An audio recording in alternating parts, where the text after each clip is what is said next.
Welcome to this week's episode of Coffee with the Journalist, brought to you by OnePitch.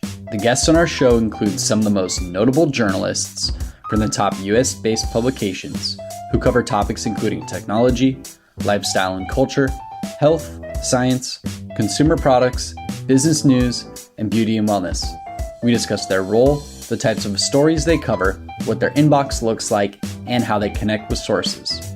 Head to onepitch.co and look for the video page to learn more about our new video series featuring journalists from the show. Joining us today on Coffee with the Journalist is Blake Montgomery. He is the tech news editor at Gizmodo, where he oversees a team of reporters covering technology news. During the episode, Blake shares about his love of writing, his recommendation for building a working relationship together, his honest opinion on embargoes, and lots more. Let's hear from Blake now.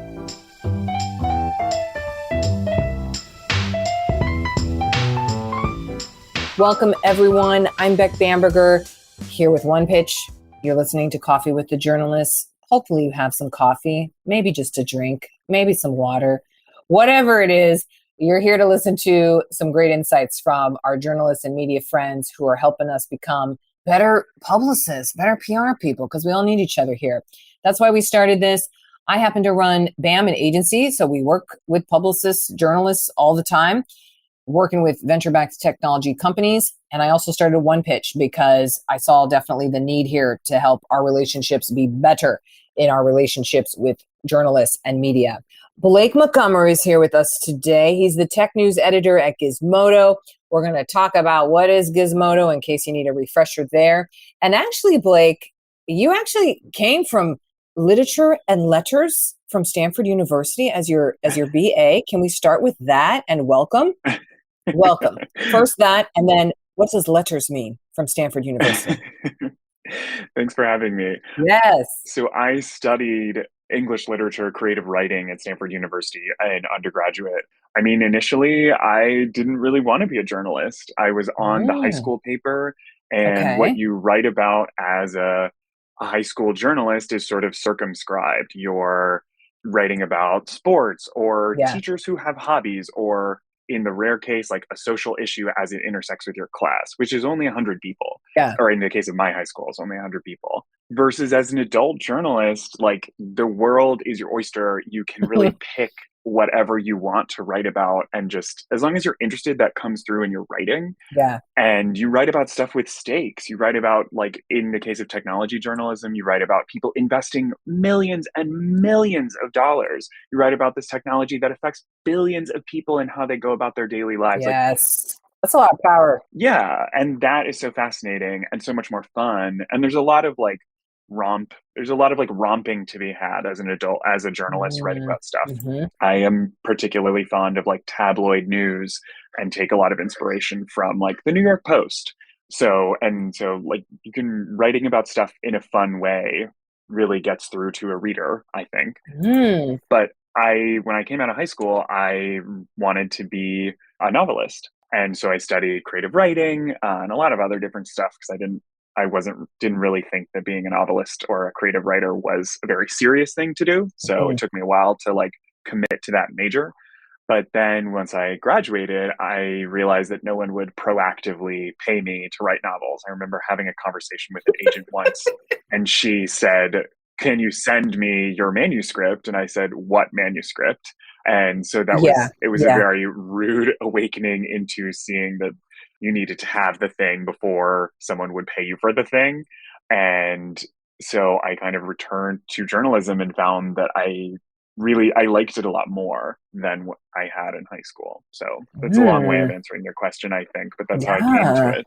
Wow. Okay. Thank you for that answer. I just saw when I see here /literature/letters, I was like, wow, what are you getting a degree in letters for? My goodness. I like to joke that it's verbal engineering. Verbal engineering. Oh, elevated right there. I like that. Right. Most people who go to Stanford study the sciences, especially computer science. And so sort of in weird company to be an English major. Tell us, for those maybe not as familiar, Blake, what does Gizmodo all encompass? So we've got a pretty wide mandate. My desk covers technology. So things like Sheryl Sandberg resigning or this past week, it was a lot of those, like that drama about Instagram's recent changes, the Kardashians saying we don't like the new Instagram, Oh Instagram my rolling gosh. things back very apologetically, Mark Zuckerberg saying it's about to be, yeah. Like, how embarrassing. You're like, ah, shit, the Kardashians totally told me, hand slap, revert fast. Yeah. And it was really an exhibition of their muscle as Right. like some of the most followed people on social media. I mean, Yeah. if you can't like Well, please your power users, then you're probably not going to please your like casual users either. yeah, exactly. Plus, when you think about the combined following of that enterprise, I mean, that's Hmm. frankly billions of people, I think. It's over 500 million people Yeah, I was just going follow to the say, is it up to a Kardashian billion? sisters. Oh, yeah. I would say it's almost to a billion when you add them all up. Yeah, probably because it was like Kylie, Kim, and Courtney who shared that meme that was like "Make Instagram God. Instagram again," and that's probably up to 750 million between the whole Shit. empire. It's definitely a billion people following them on Instagram alone. Insane. But anyway, Gizmodo also does like reviews of. We have a consumer tech desk. We also Yeah. cover climate change on a desk called Earther. We cover science, and then there's a website that's all unto its own that's under our umbrella called IO9 that covers like genre entertainment, so the Marvel universe, or I wrote something for them about the death of the creator of a trading card game that was especially dear to me, or they Yes. just did a huge series about Comic Yes. Con. So we have a pretty wide like range of stuff that I would categorize all under health, tech, science, nerd entertainment. Nerd. General category nerd. Perfect. Yeah, Oh, that should basically. be, You could probably yeah. say that about Yeah. Gizmodo in general. 100%. 100%. Okay. Now, Blake, you are now an editor. So that is sometimes a little different than being a reporter in terms of the volume of pitches, but sometimes, frankly, not. How is your inbox? Mine is fine. I think because it's relatively new. I started as an editor at Yeah. Gizmodo earlier this year. So it's not particularly inundated. I do notice that the volume in it is growing. But yeah, it is quite different. So as a reporter, I disregarded a lot of pitches, honestly. But as an editor, I will read them because I'm like, oh, do I want to assign this? As an editor, I'm responsible for a much wider breadth of subject matter Yeah. for all of my different reporters who are covering different things like cybersecurity or surveillance or like online communities and influencers. So I need to like read the pitches and say, is this a big development on their subject, on their beat? Like, do I need to assign this to someone? Whereas when I was a reporter, I was only responsible for one subject matter. So if I was not really covering if I wasn't really writing stories about influencers, I wouldn't be like taking a lot of pitches about social media or power users or online creators. I'd be like, give me the cybersecurity stuff. Give me that stuff. Do you then have any system in which you file pitches, or are you a mass deleter, just blow it out of the water? What would you say? I mean, I'll read most of the stuff just sort of. I don't really have a filing system. I've never been Okay. very good at managing an email inbox, as my family could attest, Yes. especially during like tax season when we all do our taxes together. Yes. So I will read them all. I will read probably like a third to a half, to be honest with you. So it's really important for all the publicists listening to like have a punchy lead. Like, Yeah. just get into the meat of what you're talking about. Don't tell me happy Yeah. Monday. Just get into the subject matter. I know what we're here to do. Yes. We know the format of the transaction here. Yes. Right. Yes. Exactly. And we don't have to have any illusions about that. Yeah. I hear that more and more from people. Absolutely. I don't need a happy Monday. Oh, how was your weekend? Oh, how was it? No, just boom, go. No, yeah. If we have a relationship and have met in person or corresponded before, then it's more like, I guess, appropriate, though that sounds very stern. Yes. But it's more the vibe to be like, hey, how are you doing? Yeah. I'm working on this thing. Yeah. Versus if we're cold emailing for the first time, it's like, I'm working on this. What do you think of this story? Yeah, exactly. Yeah, that's it. That's it. Oh, I love it, Blake. Okay. We already covered our relationship building stuff, and that's in another video, so everyone needs to look at that. Are exclusives or embargoes ever something you like? Definitely, especially exclusives. That if there's exclusive in the subject line of an email, I'm like 10 times more likely to click on it and Oh, read it dang. more thoroughly. 10x. I like it. Because if we're the only outlet getting that story, then we look like we are covering something more thoroughly better than other outlets because we are the only ones with access to a story. And in the sort of chain reaction of a story getting published, one thing that we really look for as a measure of success is whether someone else will write up our story and link to it, aggregate it, as we say. And so if it's an exclusive, we're a lot more likely to be aggregated because someone's like, oh, we need that story on our site. Let's write that up. We'll link to Gizmodo. So if someone is pitching me an exclusive, I'm thinking about what that story will do for us. And I'm saying that's a much higher likelihood that we will get something that we want out of that pitch. And embargoes are also useful in that we can publish our coverage right when everyone else is, and we can say we're on top of this story as well. It's less cool, it's less prestigious to be like one of 5 people, but it's a lot better than like 5 people publishing a story that you're like, oh, we needed to cover that and we were left out of the embargo, and so now we just look late because the name of the game is speed in what we do, especially online. Today's interview will continue after this brief message brought to you by OnePitch. Are you curious to see the unique ways OnePitch helps PR professionals and marketers pitch journalists? Head to onepitch.co to learn about our new OnePitch score and see how easy it is to find the right journalist to pitch your news to. Sign up for your free account today. Now, back to today's episode. Yes, absolutely. For you, Blake, as you're thinking about, oh, here's a story I really want to write, and you've talked about a little bit of just, man, everything from card games, from nostalgia to what are the Kardashians saying today, to Twitter wins round 1 in court thing with Musk thing going on. Like, I'm looking at some of your Twitter stuff, which that's an ongoing saga as well. How do you think about, wow, this is a story I want to write this week or this month? It's a good question. I think about, is it a story that's going to have follow-ups, corollaries, things that, is it ongoing, basically? So Twitter and Musk, for example, that's a lot. Lawsuits, journalists love to write about lawsuits because there is like an established process for how this will go. There is a winner and a loser. Everyone is forced to tell the truth, which is great. Yes. And so a lawsuit is a great example of like, is this story ongoing? Will we need to cover further developments? And so do we need to have this trail of coverage for our readers to be like, oh, I know what this is, I'm interested. So is there going to be a lot of fallout from a given story is a big thing that I think about. Okay, a lot of fallout from it. And fun fact on, we like lawsuits. Although, don't you I'm thinking of like the Theranos case and how long that whole thing unraveled for, and the reporters who must have had to be in there every day. Do you ever think like, oh my God, what if I get assigned? Well, you're the editor, so that's a little different. But what if you got assigned to a trial that lasted 5.5 months? I have.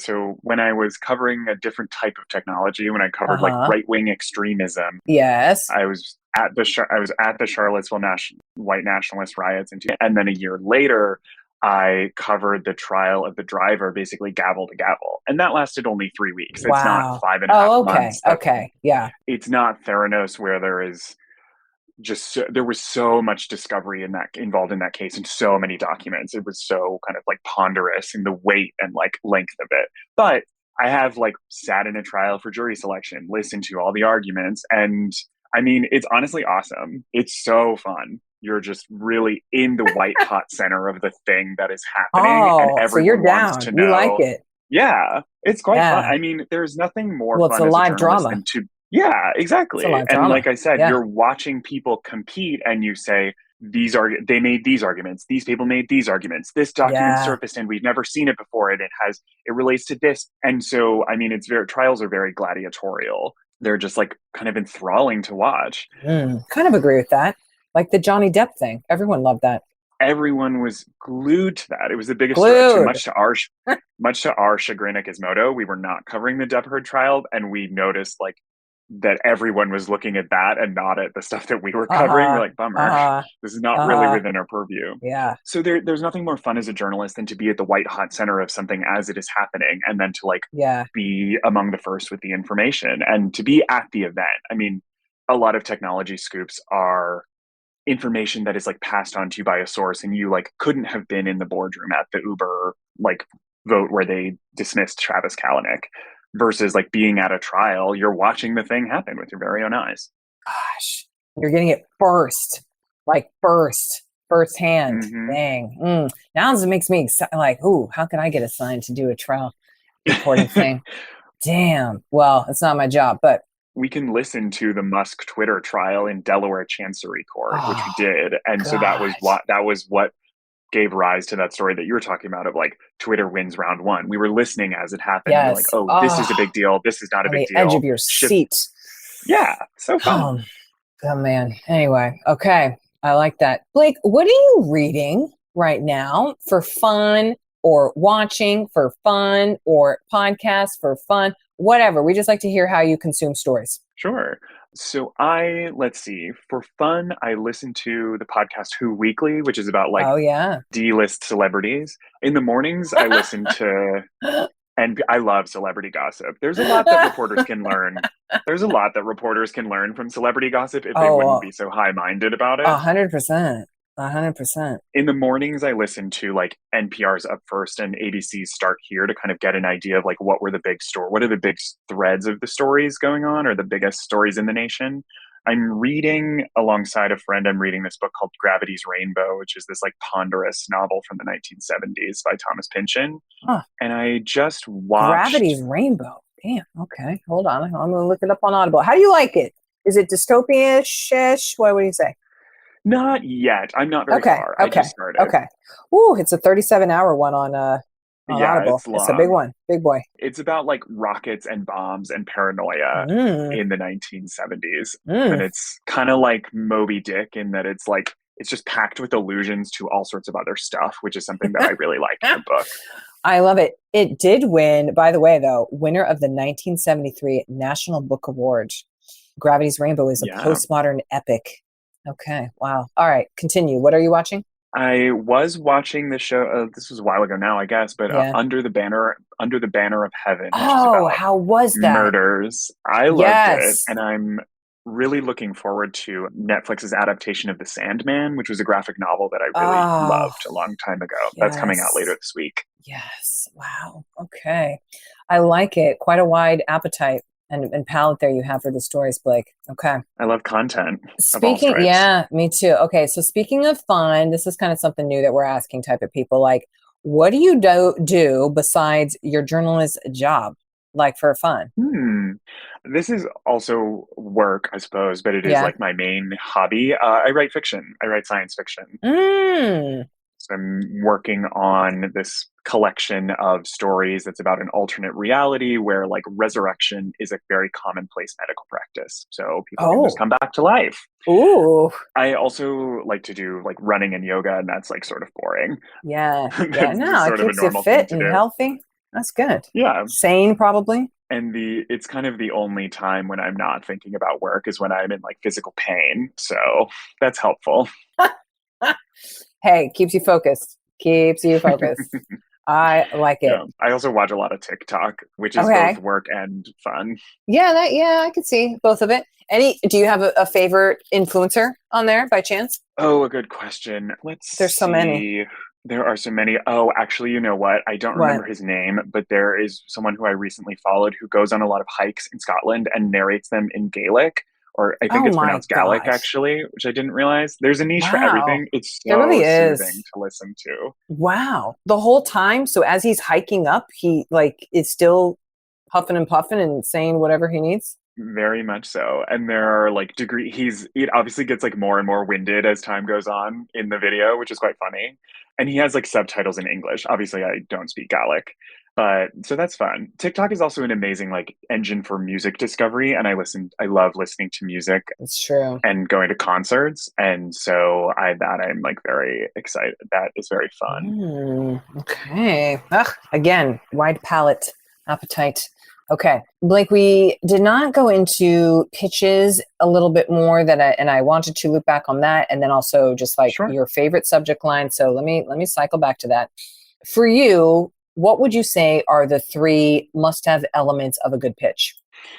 Must-have elements of a good pitch are why it matters outside of like your company or to the wider world. If you can tie it to an ongoing news story, as an old editor of mine used to say, like, can you touch the third rails of American culture? Like, what will electrify your story and make me say, oh, of course we need to cover this? That's like the biggest one. Kind of like I was saying earlier, like a punchy lead, like get right into what is this about? We don't need to like kind of wind through a narrative in a pitch. And I mean, those are the 2 biggest ones. And Yeah. this is very vague. The kind of overarching one is like, and very vaguely is like, is this a compelling story? Is this a compelling narrative? Does it have a beginning, middle, and an end? Does it have a character that we can like identify with? In the case of companies, it's like, what is the journey of your CEO to this thing that is happening, which is tough. I mean, a lot of businesses like do boring things that are not tied to personal journeys. And so it's tough to like craft a narrative that people will believe. But on that same note, I mean, like Theranos was nothing if not narrative. It's like this Oh God, I know. Stanford dropout who dresses like Steve Jobs was afraid of needles, and it's like, oh wow, that's a really great pitch. Unfortunately, Unfortunately. Oh man. Okay. So those are the elements. Now you said the beginning, the middle, the end. Does it have a character? Do you want that spelled out in a pitch, just to be clear? it can Or is be. that your I thinking? mean, Okay. it's what I'm thinking about. If someone is writing it sort of like an Axio story of like bullet point, bullet point, bullet point, and Yeah. says the beginning of the story, the middle, and like the Yeah. end is where we are now, or the end Yeah. like will be our future success. We're on the verge of this, and this might be about to happen. Mm-hmm. Or this huge thing has happened in American culture, law, technology, and like we are at the crest of that wave. Our company is at the crest of that wave, and this is about to happen. Like, I'm not opposed to it. Like I was saying, like you can be very blunt in a pitch. Okay. Blunt. We like it, and we're straight to it. Okay. You also mentioned on the video little series we did, which everyone can check out and see a little bit about relationship building with you and a subject line. You actually give a shout out to one of your favorite subject lines. I do like to cover it here though. For you, a subject, and you talk about it a little bit about exclusives, but a subject line, you're like, damn, that's a good subject line. Mm-hmm. What does such subject line include?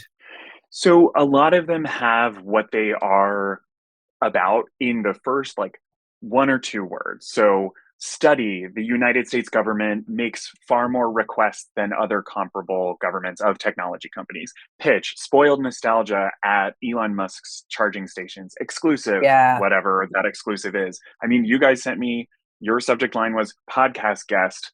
And then I don't remember the rest of the subject line, but I clicked on it because I was like, I would like to be a podcast guest. There you go. Yes. Yes. Okay. So it sounds like it's a mixture, but it gets to the point and it gets what the ask is. Mm-hmm. Yeah, I like it. Okay. Blake, finally, in our last question to wrap us up here, what do you think the future of journalism is? It's a great question. I mean, there are pieces of journalism that will carry forward into the future forever. Yes. Like a scoop and an exclusive will always carry currency, whatever format they are delivered in. I mean, if you have a video interview that has a piece of information that we've never heard before, that's going to get written up and like taken up by a bunch of other outlets. So, I mean, the way that reporters like more than ever build their own brands is by getting stories that nobody else has, whether that's through their own, as an old editor of mine used to say, like conceptual scoops, whether they can frame a trend in a way that no one else has seen, whether it's information that they can pry from a source via documents or reporting, or getting a pitch from the company that they have like written about quite a lot.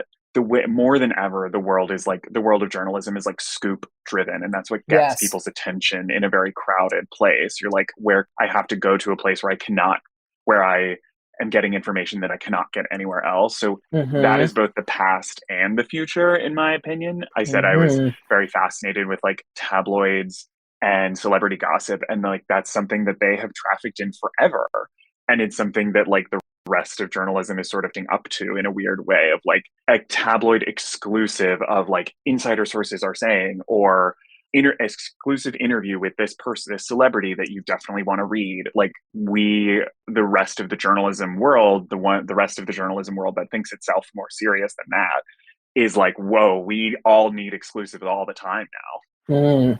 We do need exclusives all the time. One follow-up to that, though, is where does that tabloid obsession of yours come from? I'm just curious. I know, it's very gauche of me. But I mean, they're just like having more fun than everybody else. And sometimes in like problematic ways, which is unfortunate. Yes, absolutely. Yes, very true. Very true. That is the darker side. But they're just like having a great time. They're just having a good time. Yeah. So are they though? I wonder. That's just me though. Well, Blake, you have been a total delight here. I love hearing all about Gizmodo and how you have the nerd sections. Definitely. Everyone needs to check that out. Plus your fiction writing. Is that coming out anytime soon? Can we find this somewhere? That collection is not coming out for a minute, okay. But I have published several short stories in Vice that you can go read. Okay. Do you want to give a shout out for anything, by the way? Like anything to follow, anything to see you on? You can follow me on Twitter at BlakersDozen, and my Instagram handle is the same. Yeah, my TikTok is also that. There you go. But it is like sort of inactive. I'm much more of a consumer on TikTok. Okay, that's fine. But Instagram and Twitter are where I'm more active. Excellent. Blake Montgomery, tech news editor from Gizmodo. Thank you so much. Thanks for having me. This was delightful. Thanks for listening to this week's episode of Coffee with the Journalist, featuring Blake Montgomery from Gizmodo. If you enjoy listening to our show, make sure to subscribe on iTunes, Spotify, Google Podcasts, and anywhere else you listen to podcasts. And if you have a moment, please leave us a review to share your thoughts about the show and today's guest. To learn more about the latest tools on OnePitch and to subscribe to our weekly podcast newsletter, head to our website at onepitch.co. We'll see you all next week with a brand new guest and even more insights about the journalists you want to learn more about. Until then, start great stories.